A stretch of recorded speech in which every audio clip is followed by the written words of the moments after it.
Salmo 126 diz assim.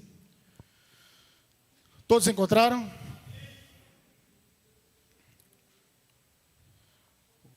Quando o Senhor restaurou a sorte de Sião, ficamos como quem sonha. Então a nossa boca se encheu de riso e a nossa língua de júbilo. Então, entre as nações se dizia: grandes coisas o Senhor tem feito por eles. Com efeito, grandes coisas fez o Senhor por nós, por isso estamos alegres. Restaura, Senhor, a nossa sorte, como as torrentes no Neguebe. Os que com lágrimas semeiam, com júbilo ceifarão. Quem sai andando e chorando, enquanto semeia, voltará com júbilo, trazendo seus feixes. Graças a Deus. Pode sentar em nome de Jesus.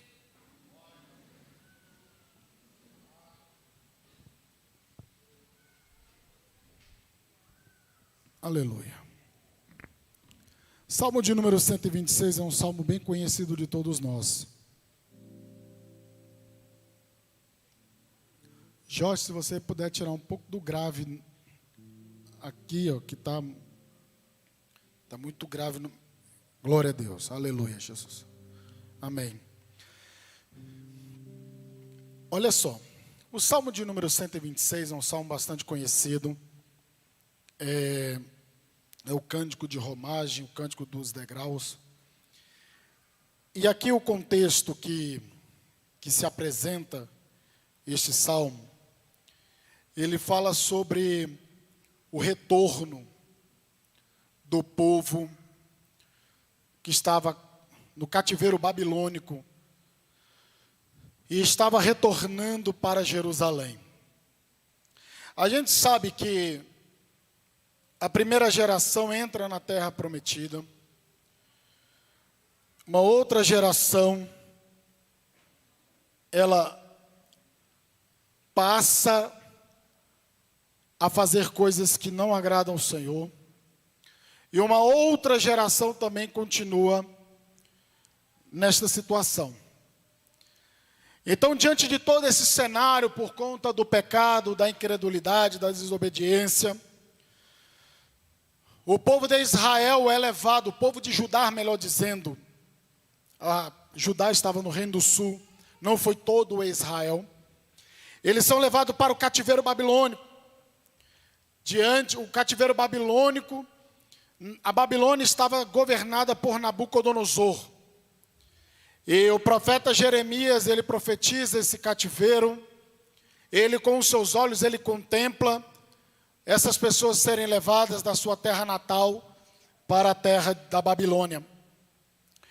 E Jeremias profetizava que seriam 70 anos de cativeiro. E os falsos profetas profetizavam que seriam apenas 2 anos. O profeta Jeremias foi escarnecido, foi zombado. Fizeram graça, chacota da cara dele.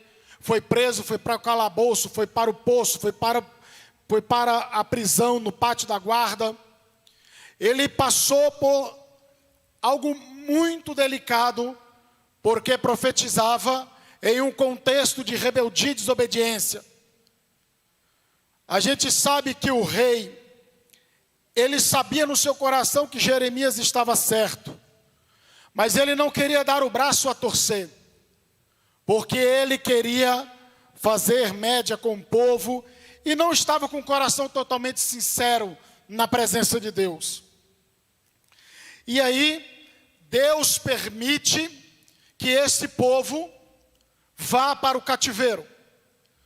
Quando chega em Jeremias capítulo 29, Deus usa o profeta dizendo: construam casas, constituam famílias, vivam a vida de vocês. E aí Jeremias entra naqueles versículos bem conhecidos de todos nós. Porque bem eu sei que planos que tenho sobre vós, diz o Senhor, planos não de mal e de paz, para vos dar o fim que desejais. Então ireis, orareis a mim, eu vos ouvirei. E serei achado de vós, diz o Senhor, e farei vocês retornarem de por onde eu espalhei vocês. E assim eles estavam debaixo desse cativeiro, debaixo desta ordem de Deus, debaixo desta situação. Então, nesse período de cativeiro, o Salmo de número 137 fala que eles penduram as suas harpas e eles já não cantam mais, já não há mais canto nos lábios do povo de Judá, porque eles se assentam a lamentar e chorar e se lembrar de Sião e se lembrar da terra prometida. Já não havia mais alegria, já não havia mais gozo, já não havia mais júbilos, já não havia mais aquela alegria que eles tinham quando iam até a casa de Deus. E por todo esse processo, por toda esta situação difícil, o cativeiro babilônico foi tão profundo, tão intenso na vida dos judeus, que depois do cativeiro babilônico, não há menção sobre, até onde eu li e sei, não há menção sobre imagens de esculturas. É claro que a idolatria ela vem por outros meios, de outras formas, mas como se relata no Antigo Testamento, você não observa mais após o cativeiro babilônico, porque Israel sofreu as duras penas, o quão ruim é desobedecer o Senhor. E só que Deus ele executa juízo, Deus ele pune o pecado. Só que Deus, ele manifesta a sua graça após esse período de dificuldade, após o período, Deus ele perdoa, a gente sofre as consequências, mas Deus ele age com misericórdia, e Deus disse que ia encerrar o cativeiro babilônico, e agora a gente está diante do Salmo de número 126, que é o que nós lemos aqui nesta noite. Quando o Senhor restaurou a sorte de Sião, ficamos como quem sonha. Algumas traduções falam, quando o Senhor nos trouxe de volta, ficamos como quem sonha. O que eles sofreram foi tão grande, tão grande, tão grande, que quando saiu o decreto de libertação pelo comando do rei Ciro, que estava agora, havia chegado o momento para eles regressarem, eles ficaram tão maravilhados, mas tão maravilhados, que eles achavam que eles estavam vivendo um sonho. Eles não estavam acreditando no que eles estavam presenciando ali naquele momento. De tão maravilhoso o que Deus estava fazendo na vida deles. Uma coisa que nós observamos é que eles atribuem todos esses milagres e esses feitos ao seu Deus, ao Deus de Israel. Nós temos que entender essas coisas, que muitas vezes nós temos aquela inclinação a achar que as coisas aconteceram de uma forma natural. Porque aqui, quem deu a ordem, humanamente falando, foi o rei Ciro. Mas quem deu a ordem verdadeira foi o Rei dos Reis e Senhor dos Senhores, que falou: não, é chegado o momento de eu cumprir a minha promessa. Então agora eles vão voltar para onde eu os lancei, de onde eu os lancei. Se fosse um incrédulo, muitas vezes a pessoa tem: não, fulano recebeu a bênção porque foi fulano que fez para ele. Foi fulano que Deus deu para ele. Não interessa. Mas quem dá a ordem na tua vida é Deus. Deus ele usa quem quiser, irmãos. Deus usou um rei ímpio chamando ele de meu servo, de meu ungido. Para o plano de Deus se concretizar na minha e na tua vida, Deus usa quem necessário for. Mas quando chega o momento de Deus manifestar a graça e misericórdia sobre a sua vida, Não há nada, não há ninguém que impeça disso acontecer na sua vida. E esse povo estava maravilhado. Esse povo estava assim, meu Deus do céu, o que é isso? Que coisa gloriosa, que coisa maravilhosa. Quantas e quantas vezes eles gemeram, eles lamentaram, eles choraram às margens do rio da Babilônia. E agora eles têm um decreto de que, meu Deus, agora nós somos libertos, nós estamos livres. E agora o que vai acontecer? Eu sei muito bem o que eles estão sentindo aqui quando saiu o decreto de libertação. Eu sei isso na minha vida.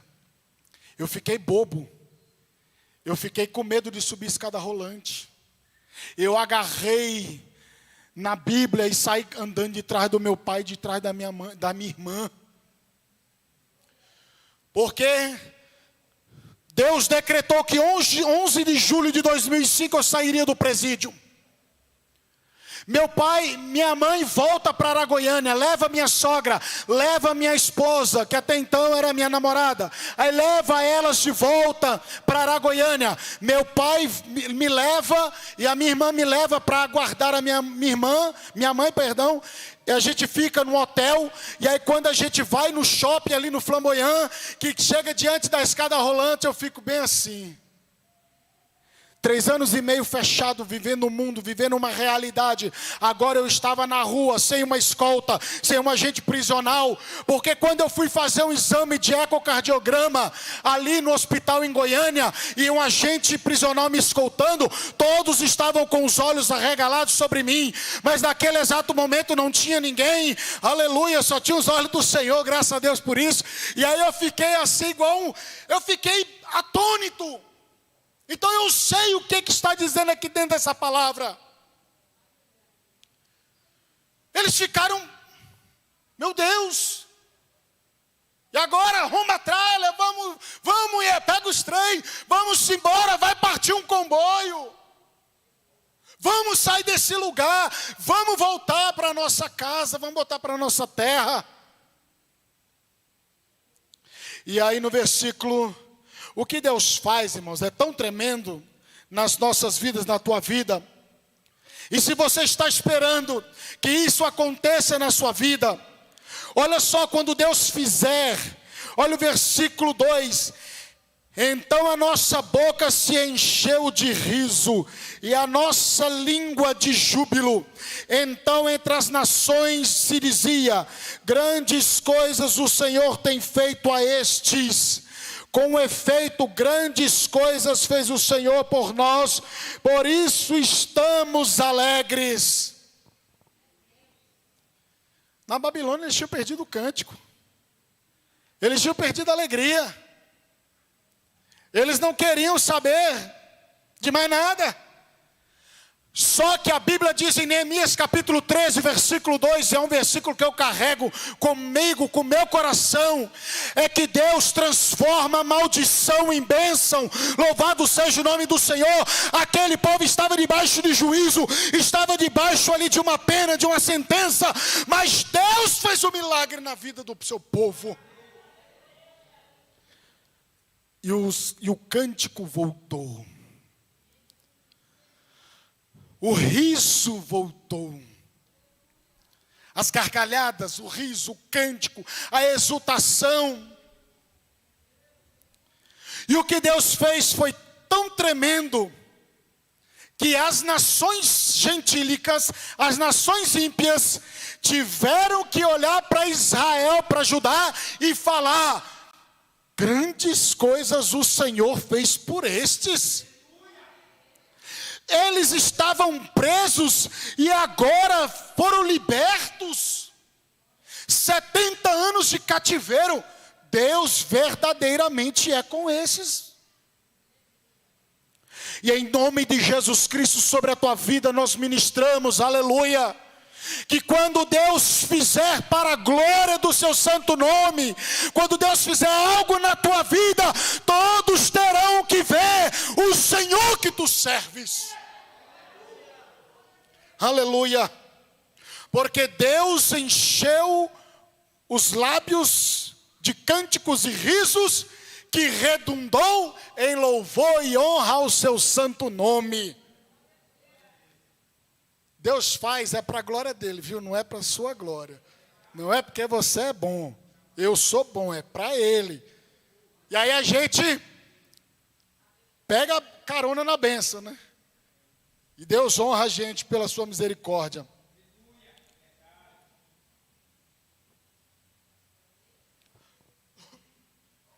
Versículo 3. Com efeito, grandes coisas fez o Senhor por nós, e por isso estamos alegres.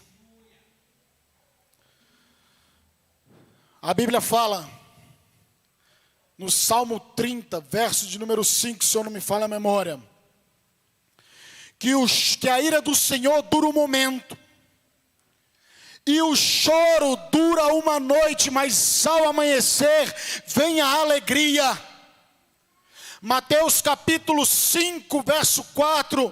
Bem-aventurados que choram, porque serão consolados.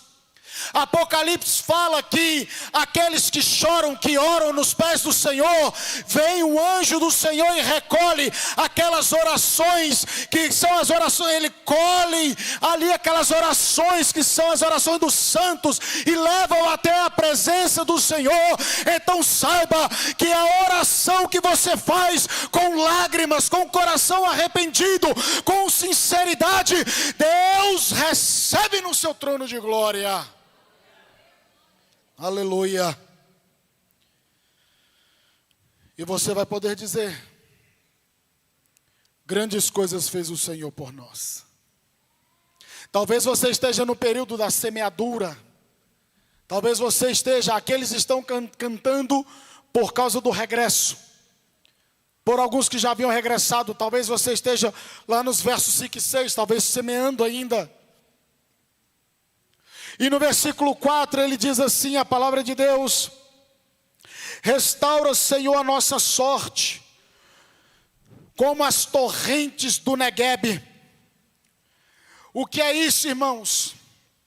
A região sul da Judeia é deserto em cima de deserto. É uma região que não é frutífera. É uma região de aridez, de dificuldade. Agora aqueles homens estão relembrando do passado, estão ali glorificando a Deus, melhor dizendo, no presente, estão exaltando o Senhor pelo grande feito que Deus fez, mas eles estavam se lembrando daqueles que ainda estavam no cativeiro babilônico e que não havia regressado para as terras de Jerusalém. Porque o retorno do cativeiro babilônico, ele se dá por etapas. Esdras, Zorobabel, Neemias, e nem todos regressam à terra de Israel. E aqui há uma oração: Senhor, assim como a ponta do gelo, os gelos que estão nas montanhas que se derretem e vai percorrendo e enchendo todas as torrentes de água, vai pegando aqueles barrancos cortados pela seca, as águas vão inundando as margens, ou seja, vai trazendo alegria. Deus restaura por completo a sorte do teu povo, porque o Senhor começou a boa obra, o Senhor há de aperfeiçoar esta obra, Senhor. As chuvas, o gelo derretia e as águas vinham. E havia por um breve momento um pouco de água para se beber, para se refrescar, no meio de toda aquela sequidão. E é isso que o salmista está aqui clamando. Ele não esquece dos seus irmãos. Ele não esquece dessas pessoas. E no versículo de número 5. Os que com lágrimas semeiam, com júbilo ceifarão. Quem sai andando e chorando, enquanto semeia, voltará com júbilo trazendo os seus feixes. Aqui nós temos que entender o quê? Que houve um processo. Houve todo um processo para a boca se encher de riso, para a boca se encher de cânticos. Houve um processo de semeadura. E o processo sobre Judá foi um processo de 70 anos. O lavrador, e a gente sabe que em Israel a chuva não é abundante, mas o lavrador, quando ele pega a sua semente, e alguns estudiosos falam que essas sementes que eles pegam, talvez seriam as sementes que eles fariam alimento para a sua família. Mas o agricultor, ele pega a capanga ali, quem conhece, né, do interior, pega a capanga ali, bota aquele monte de semente, e ele sai diante de um cenário de aridez, diante de um cenário adverso. E é assim a vida do crente. O crente, o choro, ele não pode impedir que haja semeadura. A tristeza não pode impedir que haja semeadura. Porque é semeando contra as circunstâncias que Deus vai pegar a tua lágrima e regar aquela semente. É contra a esperança que o crente anda, que o crente vai. É diante de um cenário caótico que o crente vai em nome do Senhor dos Exércitos, jogando a semente. E Deus mostrou isso na vida de Isaque. Abraão, seu pai, vai até o Egito. Egito, Rio Nilo, água em abundância, agricultura farta.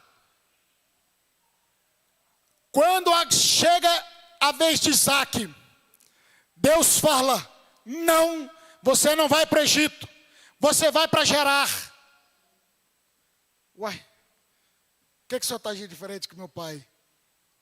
Mas é porque Deus muitas vezes precisa fazer coisas em nossas vidas para mostrar. Ele não precisa ficar se mostrando, mas Ele faz por amor e misericórdia a você, para que a sua fé se fortaleça e você prossiga na caminhada. E Deus fala para Isaac: fica em Gerar. Mas agora fica de braço cruzado? Não, senhor. Deus chamou só gente ocupada. Gente desocupada, Deus não chamou, não. Deus chamou Moisés cuidando do gado do seu sogro. Deus chama Davi cuidando das ovelhas do seu pai. Deus chama esses homens e mulheres fazendo alguma coisa. E de repente, Deus manda: semeia, sequidão. Irmão, o homem colheu, mas de um tanto, que eu acho que nem ele esperava. O que diz em Eclesiastes? Lança o seu pão sobre as águas.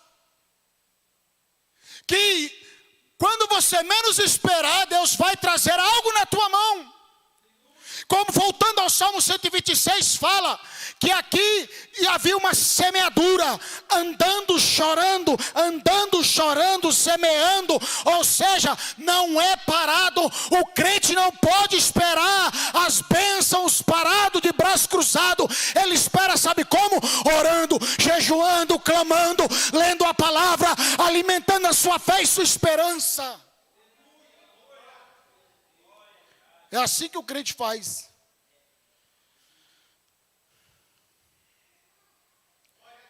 Olha só, embora seja um caso difícil e angustiante, ele é forçado a semear na esperança da colheita. Os judeus, quando levados para o cativeiro, estavam não menos pesarosos do que o agricultor que, em tempos de escassez, lançava preciosa semente no solo.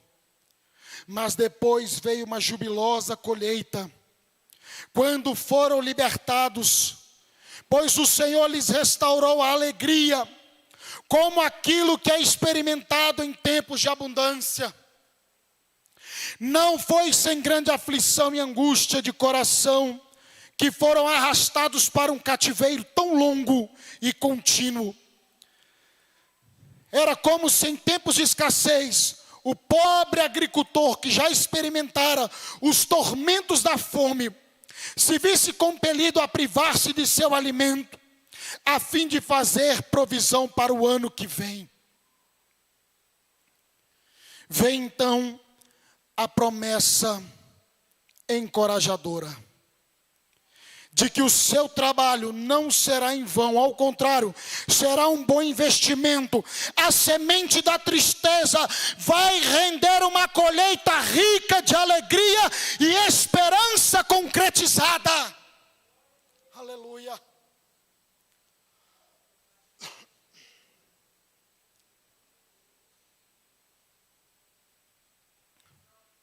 Porque você serve um Deus vivo. Um Deus que sabe até onde você pode ir, o que você pode carregar. O nosso Deus, Ele não está alheio às suas dificuldades, às suas tristezas, às suas angústias. Israel sofreu, mas depois cantou. O salmista Davi falou: esperei com paciência no Senhor, Ele se inclinou, ouviu o meu clamor, me tirou de um charco de lodo, pôs os meus pés sobre a rocha e colocou um cântico novo nos meus lábios, um cântico de louvor ao nosso Deus.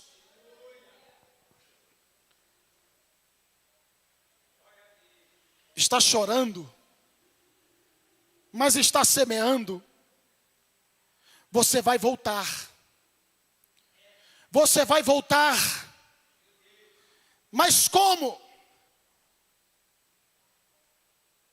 Com os feixes, com a colheita abundante, aquelas poucas sementes que talvez eram as últimas do agricultor, redundou em feixes e uma colheita abundante. Agora ele estava, quando arma o feixe ali no chão e pega, carrega e põe no ombro, ou seja, é uma alegria tão grande. Por isso vale a pena passar pelo processo. Muitas vezes entristecemos, choramos, mas nós voltaremos com cânticos de alegria. Louvado seja o nome do Senhor. E todos verão que só o Senhor é Deus na sua vida. Irmãos, e isso aconteceu em nossas vidas. Vocês sabem disso. Vocês conhecem a nossa história.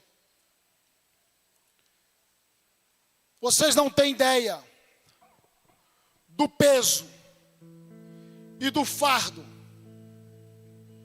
que Deus tirou das nossas costas, nos colocando ali dentro de Lusiânia. Eu só atribuo a Deus toda a honra e toda a glória, irmãos. Ah, mas você estudou, não sei o quê. Eu estudei o que deu. E num dia anterior eu me aborreci, mas demais da conta. O que eu pedi, o que eu orei, para a glória de Deus e pela misericórdia de Deus, Deus Ele fez. Deus Ele concedeu o desejo do meu coração. E eu pude dizer para minha mãe, porque eu era o único filho que não era concursado, o filho que foi preso porque inventou de entrar na droga aí, não era malandro, não era nada disso. Mas foi querer inventar de vender droga, se lascou, perdão da expressão, tá, irmãos? Não se escandalize. E aí, Deu trabalho. Todas as quintas-feiras da minha mãe acabava. A quinta da minha irmã e da minha mãe acabava. Porque elas preparavam todas as compras para levar para mim no dia de visita, no domingo, ali na casa de prisão provisória em Goiânia. Fiquei 3 anos e meio entre CPP e CEPAIGO, ali dentro. Ia ficar quase 5, se Deus não tivesse misericórdia, reduzido. Meus pais gastando dinheiro para tentar me tirar dali. Mas Deus falando, tu não vai sair agora. Você não vai sair. Deus mandava a gente lá dentro, falava, você não vai sair. E eu falava, meu Deus do céu. Eu querendo ir embora de um trem desse aqui. Você não vai sair porque você não está preparado. Há uma casinha armada para você lá fora. Você não vai sair. E eu tinha que fazer o quê? Me submeter ao processo.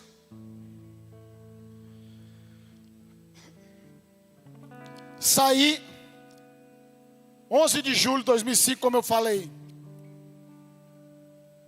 Nos casamos em 17 de dezembro de 2005. Paguei tudo para a justiça, fiz faculdade. Todas as faculdades que eu fiz até hoje, para a glória de Deus, não desembolsei R$1. Ah, mas gente pagou para você. Deus deu a ordem. O que eu posso fazer? Eu estou igual aquele versículo, que vem a mim de maneira nenhuma lançarei fora, né? Então eu estou abraçando ali. Mas para que isso? Para poder compartilhar e ajudar aqueles que me ouvem, para a glória do nome do Senhor, para tão somente compartilhar, porque é dele, vem dele, é para ele, é tudo por ele. Não é para dizer que eu tenho isso, que eu sou aquilo, não. E uma das coisas que Deus falou, quando eu assumi o concurso, Deus já deu o recado. Não se esqueça de onde você saiu. Deus usou a pessoa desse jeito. Deus dá a bênção, mas fala logo, ó, não se esqueça de onde tu saiu. Deus já pega logo o cabo assim, já, né? Para ele não inventar moda. E quando eu saí, eu estava tenso, nervoso. Pensa no cabo que estava nervoso. Mas quando acabou o exame médico, a perícia médica, que eu entrei dentro do meu carro, que eu liguei para minha mãe e falei, mãe, você não sabe o tanto que eu esperei por esse dia, de você contemplar o seu filho assumindo essa situação. Tantas e tantas vezes eu orei, Deus, me faça.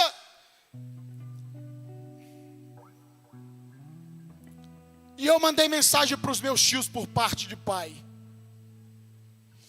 E minha tia falou, se seu pai estivesse vivo hoje, seu pai estaria extremamente alegre com você, porque seu pai sempre foi um incentivador dos estudos.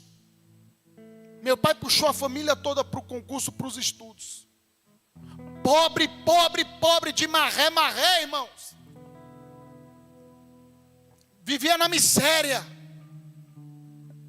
mas tinha um sonho, tinha um objetivo, Então não perca os sonhos, não perca o propósito, não deixe de sonhar, não deixe de semear, não deixe de contemplar pela fé a sua bênção. Porque eu via isso pela fé. E eu orava, uma vaga é minha, uma vaga é minha, uma vaga é minha, uma vaga é minha. Em nome de Jesus, Deus pela sua misericórdia concedeu. Porque os que semeiam em lágrimas, chorando, andando, voltarão consigo trazendo os feixes. Quando eu me casei, fiquei quase um ano como estagiário. Todo mundo fichado e eu estagiário. Quando eu fui embora para Aragoiânia, 7 anos vivendo da obra e com meses com R$100 no bolso.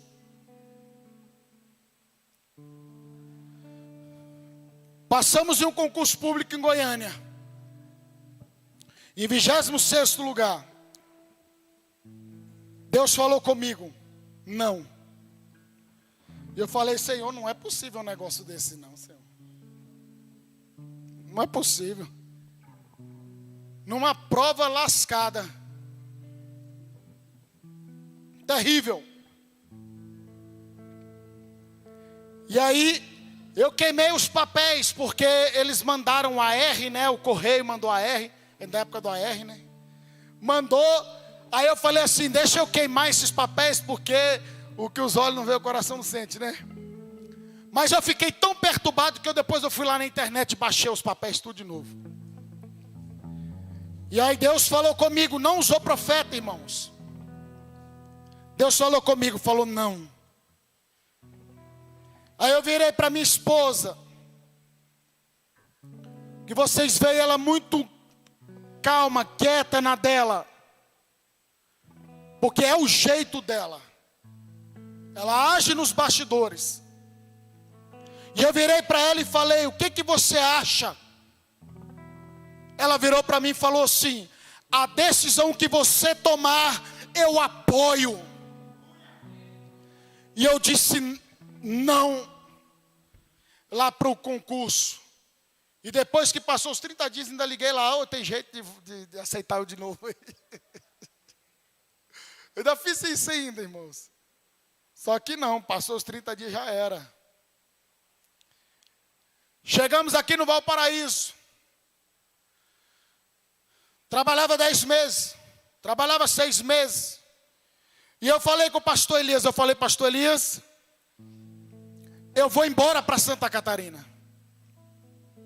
Eu vou tentar um emprego lá naquela cidade, porque lá tem muito emprego. Os irmãos que saíram daqui estão lá, estão tudo empregados, vivendo bem. E eu falei, pastor, eu vou me embora, não tem como eu ficar dessa maneira. E aí, aí ele virou para mim e falou assim, Deus te trouxe para cá, porque Deus vai te honrar aqui nesta cidade. Deus não vai te honrar em outro lugar. Deus primeiramente vai te honrar aqui. Então você fique quieto na sua. Eu falei, amém. Pouco prazo saiu o processo seletivo, a gente começou a trabalhar de professor. E aí quando foi agora em setembro, a gente foi chamado. Então, irmãos, Deus faz essas coisas. Deus é maravilhoso, Deus é bom. Em nome de Jesus, amém? Então não perca, quantas vezes eu parei de estudar, irmão, se eu estudasse, se eu não tivesse parado de estudar o que eu já estudei para concurso, eu passava, era concurso de auditor fiscal. Mas eu parava, perdi a esperança, falei, eu não vou mexer mais com isso, eu não quero saber mais disso. Não tem jeito, não tem esse negócio. E voltava e tudo estaca zero, parece que a matéria, parece que alguém vem com a mão e arranca da sua cabeça. É desse jeito. Quantas e quantas vezes, aí Deus usando pessoas, vai meu filho, para não, vai. Eu falei, amém. Amém? Essa é a mensagem, a reflexão da igreja para a igreja do Senhor nessa noite. Não deixe de semear, creia, em nome de Jesus.